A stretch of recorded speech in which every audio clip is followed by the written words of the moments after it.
네, 안녕하세요. 이 문제는 사실 2018년 최이배 의원하고 금태섭 의원이 기업 경영자나 임직원이 배임죄로 범죄를 저지른 다음에도 버젓이 자기 회사에 복귀하는 것은 문제가 있지 않느냐라고 해서 특정 경제범죄 가중처벌 등에 관한 법률, 이것을 우리 보통 특경법 또는 특경가법이라고 얘기를 하고 있습니다.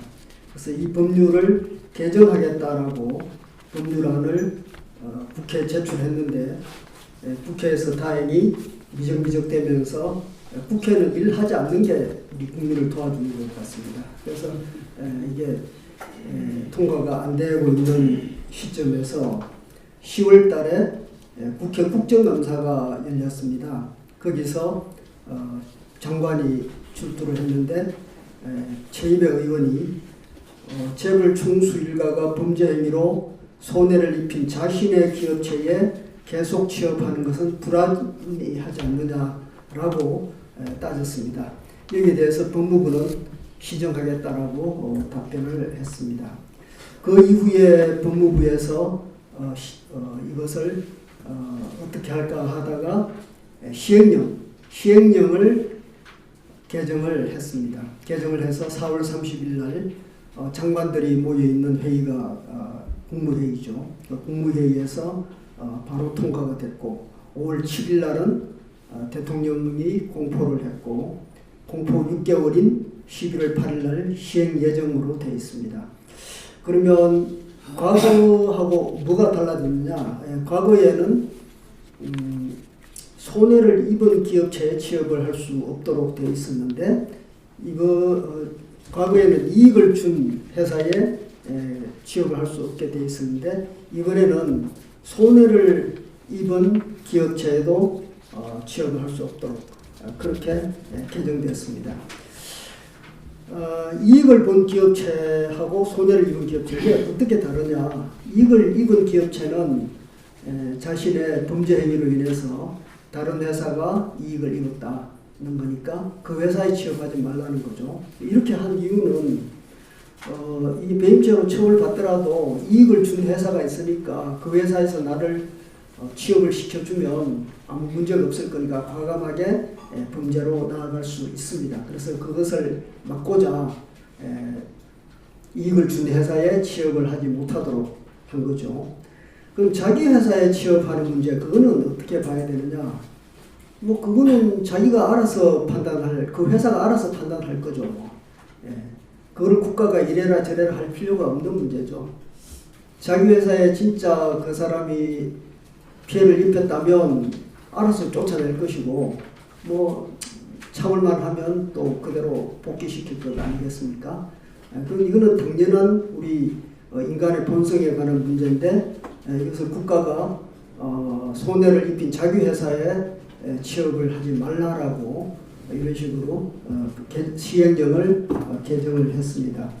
그래서 이거 이제 진짜 법적으로 무슨 문제가 있는가 우리 박인환 교수님께서 자세하게 설명해 주셨기 때문에 제가 약간 중복이 될 것 같습니다만은 1년에 이 특정 경제범죄 가중처벌법 3조가 문제입니다. 이 3조에 배임횡령죄가 들어있는데 이게 이제 평균 매년 1169명 정도 이렇게 우리 지금 재벌만 생각하고 있는데 재벌 외에 많은 분들이 이렇게 배임죄로 처벌을 받고 있습니다.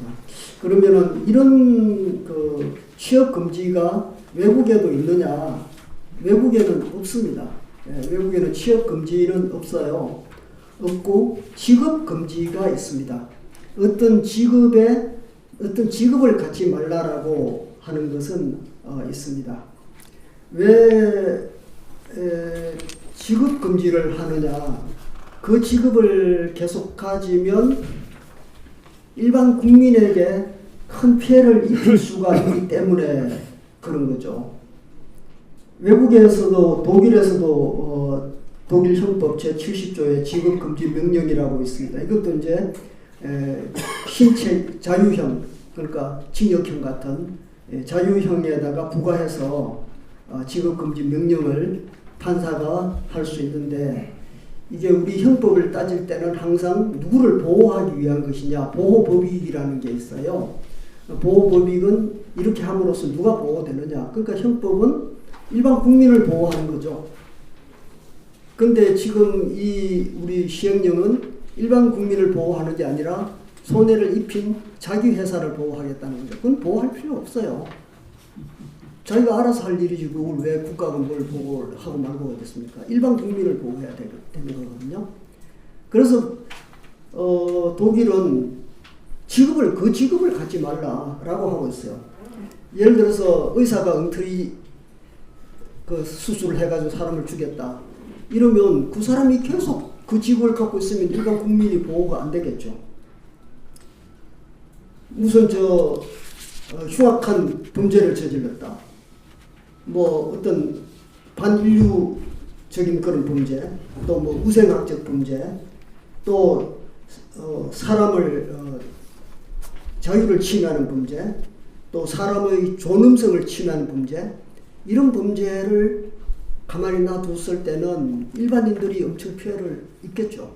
그래서 너는 그 직업을 악용해서 일반인들에게 계속 피해를 입힐 우려가 있으니까 그만두라라고 하는 거거든요. 그러면 자기 회사에 그만두라고 하는 건 그건 전혀 이유가 없어요. 자기 회사에 손해를 입혔대도 그 회사가 오케이 뭐 괜찮아 하면 되는 것이지.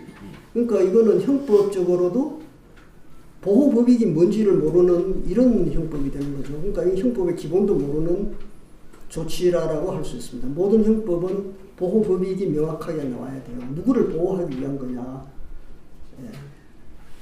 청소년 성보호에 관한 법률, 청소년의 성을 보호하기 위한 거죠. 모든 법률은 보호법익이 있어야 돼요. 그런데 이건 보호법익이 없어요. 자기 회사를 자기 회사 왜 그 보호해야 됩니까? 그건 보호할 필요 없죠. 그 한 회사를 굳이 보호하는 것을 법률에 넣을 필요가 없죠. 그래서 이거는 굉장히 이론적으로 이제 결함이 있고요. 그리고 이건 이제 말은 사실 취업 금지인데 사실은 취업 금지가 아니고 경영권 박탈입니다. 경영권 박탈이기 때문에 경영권 박탈은 아까 우리 박 변호사님 말씀하신 것처럼 이사, 대표이사 자격정지입니다. 자격정지는 변호사 자격정지, 의사 자격정지, 이사 자격정지, 감사 자격정지 같은 것 말하고 또 아예 자격 박탈하는 것도 있어요. 의사 면허 취소, 변호사 면허 취소 이런 거는 자격 상실형입니다. 그래서 자격 정지형하고 자격 상실형은 명예형이라고 하는 건데 명예형은 형벌입니다. 형벌은 판사만이 언도를 할 수 있어요. 법무부 장관이 언도할 수가 없는 것입니다. 그런데 지금 이 법의 구조는 시행령에 의해서 법무부 장관의 승인을 받지 않은 이상 그 취업을 할 수 없다라고 되어 있어요. 그 법무부 장관이 승인권이 있다라고 하는 거거든요. 만약에 승인을 어기고 취업을 시켰을 때는 그 기업체가 처벌을 받도록 되어 있습니다. 이건 말이 안 되는 거죠. 그래서 이렇게 강한 이거는 말하자면은 그 사람의 취업을 제한함으로써 직업 선택의 자유를 침해한 것이고 또 그 저지른 범죄에 대해서 지나치게 과도하게 반응을 하는 것이죠. 이것을 우리 헌법 37조에 나와 있는 과잉금지 원칙의 일환입니다. 그래서 헌법재판소 2016년 4월 28일 이 결정도 보면은 성범죄로 인한 이 성범죄로 인한 형 또는 치료 감호를 선고를 받은 경우 형이 면제된 날로부터 다시 10년간 아동 청소년 관련 기관 등을 운영하거나 노무를 제공할 수도 없게 한다.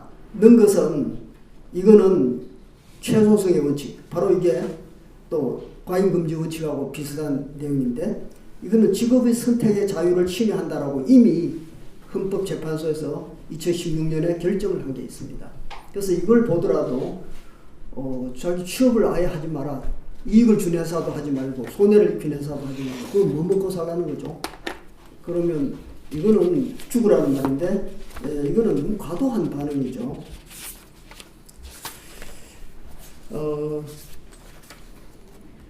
그리고 이제 이것은 요 아동 청소년 성보호에 관한 법률 여기 보면은 이의 신청을 하도록 되어 있어요. 이의 신청이 가능하도록 되어 있는데 우리는 이제 이의 신청도 없고 외국의 경우를 보면은 뭐 집행 연기, 집행 유예 이런 제도도 있습니다. 아까 독일 얘기를 잠깐 했는데 독일에도 이 지급 금지형이 있기는 있었는데 1975년도 이전에는 이 형이 많이 선고가 되었습니다. 근데 최근에 와서는 거의 선고가 안 되고 있어요. 이게 말이 안 되는 것이라는 것. 이건 좀 독일은 상당히 합리적인데도 전혀 안 되는 건 아니고 지금은 많이 줄어가지고 1년에 100건도 안 된다고 하고 있습니다. 그래서 이게 보면은 이런 것이 옳지 않다는 걸 알 수 있죠. 근데 우리는 지금 이제 와가지고 여기서 이렇게 강화한다는 것은 말이 안 된다 생각하고, 그 다음에 이제 또 법무부는 승인 없이 취업을 한 자, 해임 요구에 불응한 자, 불응한 기업체 장에 대해서 뭐 1년 이하의 징역 또는 500만 원 이하의 벌금에 처하도록 되어 있고, 법무부의 검찰국 내에 경제사범 전담팀을 설치해서 감시를 하겠다. 또 경제사범관리위원회를 제도입을 하겠다. 이렇게 해서 검찰국 내에 기업 관련 범죄를 좀 제대로 다뤄보겠다라고 하는 것 같습니다. 그런데 과연 이게 저는 필요할지 모르겠어요. 기업의 활동은 사적 자치가 상당히 존중되어야 하는 영역인데 검찰이 이런 데까지 마치 기업은 하나의 범죄 집단으로 보는 것이 아닐까. 그래서 법무부 내에 검찰국까지는 좋은데 거기다 또 경제사범 전담팀을 설치한다. 이거는 좀 너무 가는 게 아닌가, 저는 좀 그런 생각이 들었습니다.